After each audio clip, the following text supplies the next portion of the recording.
They built one of the ancient world's most enigmatic kingdoms, ruled by a king whose touch, legend says, turned everything to gold.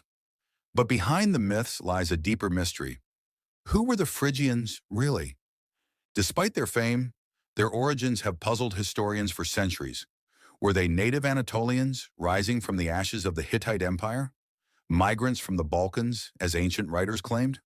Or a fusion of peoples moving during the Great Bronze Age collapse? Now, cutting-edge genetic research and new archaeological discoveries are rewriting their story.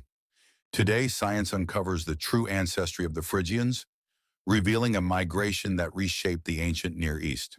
To understand the Phrygians, we must begin in the rugged, windswept heart of central Anatolia, a land of high plateaus, deep valleys, and natural fortresses. Here lay Gordion, their capital, a strategic center positioned between the Aegean coast and the vast inland plains. Nearby, sacred landscapes like Yazilikaya and sprawling rock-cut sanctuaries carved into limestone stand as reminders of a civilization that blended myth, ritual, and power. This region was more than isolated highlands. It was a crossroads linking the Aegean, the remnants of the Hittite world, and the rising powers of Mesopotamia. Traders, migrants, and armies passed through these lands for millennia, shaping its cultural layers long before the Phrygians arrived. Around 1200 BCE, the Bronze Age order collapsed. The mighty Hittite Empire fell, cities burned, and new groups swept across Anatolia during an era of upheaval.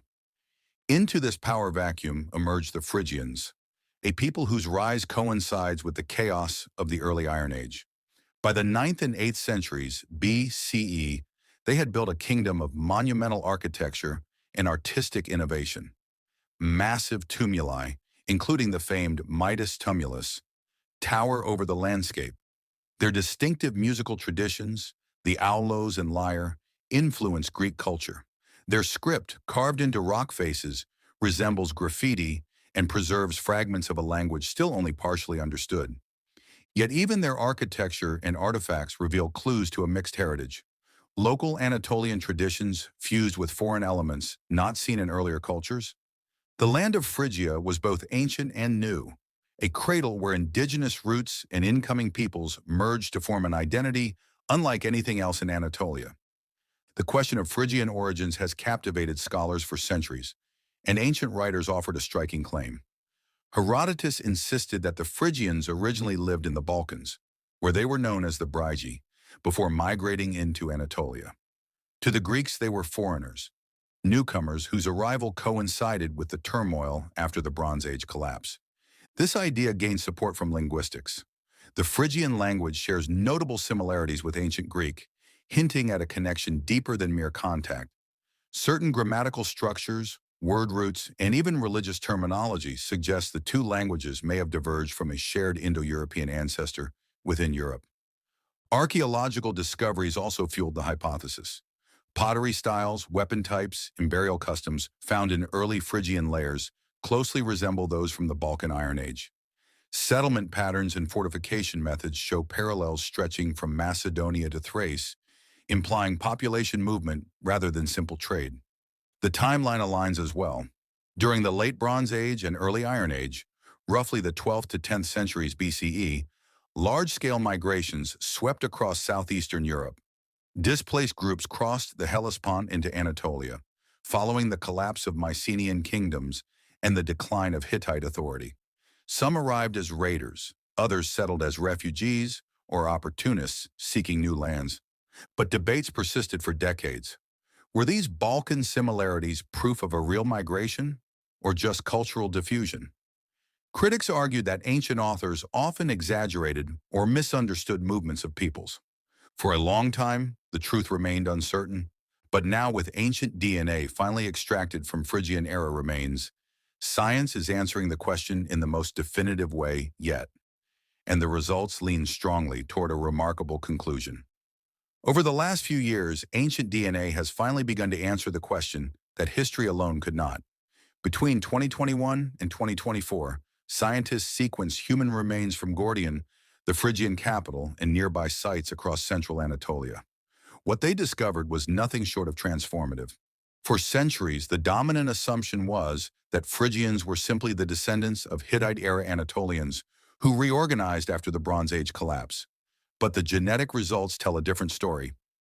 Around the early Iron Age, there is a clear and measurable shift in ancestry, a genetic signature that had not been present in the region during the Hittite period. Individuals from Phrygian contexts show European-related ancestry, specifically linked to populations from the Balkans and southeastern Europe. This ancestry component resembles that found in late Bronze Age Thracians, Macedonians, and other groups living north of the Aegean. Even more striking is the presence of steppe-derived DNA, echoing the same genetic pulses seen in Indo-European populations of the Bronze Age. When scientists ran autosomal clustering analyses, the Phrygian individuals consistently fell between Mycenaean Greeks, Thracians, and local Anatolians. This triangular placement strongly supports a migration event from the northwest into central Anatolia, the exact route classical authors described. Earlier Hittite-era samples lacked this European Balkan signature. Later Phrygian samples contained it prominently. The conclusion is now difficult to dismiss.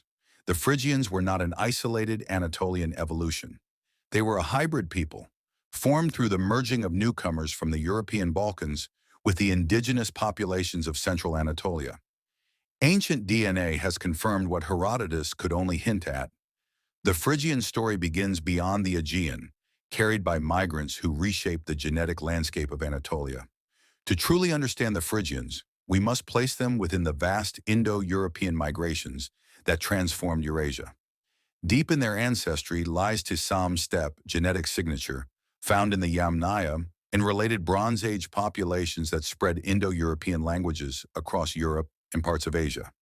The Phrygian genomes reveal this unmistakable component, the same one shared by Thracians, Mycenaeans, and many ancient European groups. This steppe layer appears strongly in the paternal lines.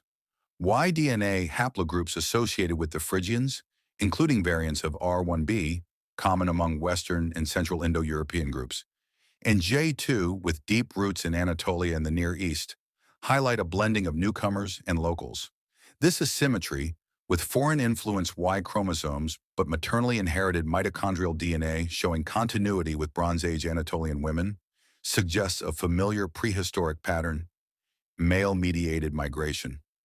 Groups of migrants, possibly warriors or displaced clans from the Balkans, arrived and integrated with established Anatolian populations, bringing their language and cultural practices.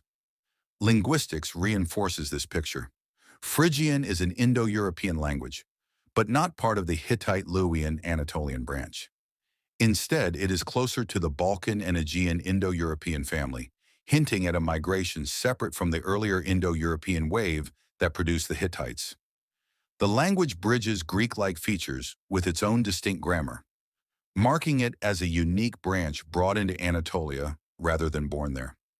In this sense, the Phrygians represent a powerful cultural and genetic link, a people who connected the steppe-influenced Balkans with the ancient civilizations of the Anatolian Plateau. They were both inheritors of Europe's Indo-European migrations and contributors to Anatolia's Iron Age resurgence. Genetics can reveal where people came from, but culture reveals who they became. And in the case of the Phrygians, the picture that emerges is one of a civilization forged at the crossroads, part Balkan settler society, part Anatolian inheritor, and entirely unique. Linguistically, the Phrygians spoke an Indo-European tongue with striking structural similarities to ancient Greek. This linguistic closeness puzzled scholars for decades, but the new genetic findings align perfectly. Their language likely arrived with migrants from the Balkans, rather than developing indigenously in Anatolia. Archaeology deepens the story. Early Phrygian weapon styles, metalwork, and warrior iconography carry unmistakable Balkan and Thracian influences, the hallmarks of a migrating warrior elite. Their fortifications and settlement patterns echo those of European Iron Age cultures more than those of the Hittite world. Yet the Phrygians didn't simply transplant a Balkan culture into Anatolia. They adapted and merged. Their religious landscape preserves core elements of the Anatolian spiritual tradition, including mother goddess worship, ritual feasting, and sacred rock altars. The famous Phrygian reverence for Cybele reflects a deep continuity with the ancient cultures of central Anatolia. Their monumental tumuli, including the so-called Tumulus MM, associated with King Midas, combine step-derived burial customs with local innovations. These massive earthen mounds mirror practices seen among Thracians, Scythians, and other steppe-related cultures, yet executed with distinctly Phrygian craftsmanship. Even their music, celebrated by the Greeks, blends foreign and local elements. Instruments like the aulos and stringed lyres reflect the dynamic exchange of ideas between Phrygia, Greece, and the broader Near East. The Phrygian identity, therefore, was not purely imported nor entirely Anatolian.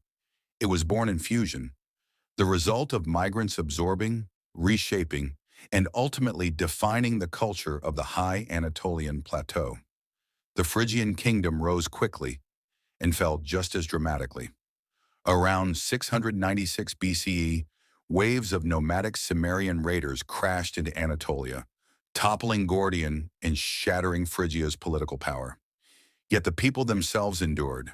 Under Lydian, Persian, and eventually Roman rule, the Phrygians gradually blended into the multicultural mosaic of central Anatolia. Genetically, the story doesn't end with their kingdom's collapse. The European Balkan ancestry identified in Phrygian era remains continued to appear in later Iron Age and Classical period samples from the region. Even modern populations in central Turkey carry small but measurable traces of this genetic layer, now diluted through centuries of movement, from Greek and Armenian communities to Seljuk Turks, Circassians, and others who later settled the plateau. Culturally, the Phrygians left a far deeper imprint than their political history suggests. Their artistic motifs, spirals, geometric patterns, and distinctive wooden craftsmanship reappear in later Anatolian traditions. Their religious ideas, especially the cult of the mother goddess, were absorbed into Greek and Roman mythology, reshaping the worship of Cybele and influencing rites that spread across the Mediterranean. And of course, their legends survived. King Midas, whether historical or symbolic, became one of the most enduring figures of ancient storytelling. In the end, the Phrygians did not vanish. They dissolved into Anatolia, their genes, language echoes, and cultural symbols woven into the civilizations that followed. For centuries, the origins of the Phrygians lingered in uncertainty, a people famous in myth but mysterious in history. Now, ancient DNA has revealed the truth. They were not simply an Anatolian remnant, but migrants from the Balkans, carrying a mix of steppe ancestry and southeastern European roots into the heart of Anatolia. Their kingdom grew from a fusion of identities: Indo-European language, Balkan warrior traditions, and rich Anatolian spirituality, creating a culture that bridged worlds during the turbulent Iron Age.